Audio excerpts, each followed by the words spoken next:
जय यीशु सभी को। मत्ती सुसमाचार 22वां अध्याय 114 तक विवाह भोजन का दृष्टांत। यहाँ हमको देखने को मिलता है यीशु ने फिर दृष्टांतों से कहा, परमेश्वर के राज्य की तुलना उस जिसने अपने पुत्र के विवाह उत्पाद पर भोजन दिया। उसने अपने दासों को भेजा और उत्सव निमित्त लोगों को बुला लाए, परंतु उन लोगों ने मना कर दिया। उसने फिर अन्य दासों से व्यक्तियों से कहना, लेकिन भोजन की तैयारी कर चुका था, मेरे बैल और पशु मारे जा चुके थे, सब कुछ तैयार है, भोजन इसलिए निमंत्रण भेजा। लोगों ने उसका उपेक्षा कर दिया, कुछ अपने खेत में, कुछ अपने व्यापार के लिए चले गए। शेष ने दासों को पकड़कर उनके हाथ दुष्व्यवहार किया और उन्हें मार डाला। यह पर राजा क्रोधित हुए, अपने सेनाएं भेजकर हथियारों को मार डाला और उस शहर को जला डाले। फिर बोले, विवाह भोजन तो तैयार है, ये लोग योग्य नहीं थे, इसलिए चौराहे पर जाओ और तुम्हें जो मिलेंगे उनको विवाह उत्सव के लिए बुला लाओ। वे दास सड़कों पर गए और भले बुरे जो मिले सबको एकत्र कर और विवाह का भवन में अतिथियों में भर गया। राजा अतिथियों को देखकर भीतर आए और मनुष्य को देखा जो विवाह के उत्सव के लिए उपयुक्त वस्त्र नहीं पहने था। राजा ने उनसे कहा, मित्र, तुम विवाह वस्त्र पहनने बिना यहाँ कैसे आए? वह राजा को उत्तर ना दे सका।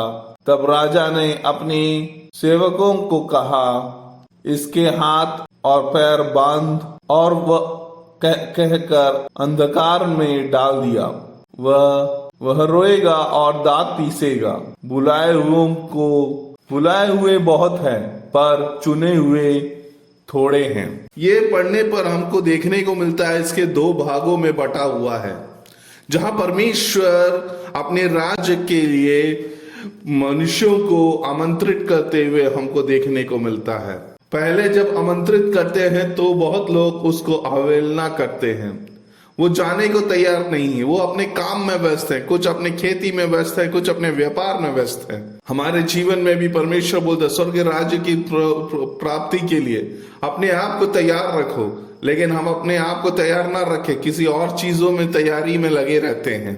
दूसरा भाग में देखते हैं कि परमेश्वर जिनको बुलाते हैं वो अवहेलना करते हुए कुछ लोग उनके दूतों को मार देते हैं, तो उनकी जीवन में भी बहुत बड़ी कष्टता आती हुई देखने को, मौत को देखने को मिलता है। हम भी अपने जीवन में परमेश्वर के बहुत सी आज्ञाएं हमको मिली होती हैं पालन करने के लिए, लेकिन हम उन पालन ना करते हुए अपने जीवन में अपनी मनमानी करने में लगे रहते हैं। उसका हमको हमेशा क्या होता है, फल अच्छा नहीं मिलता है।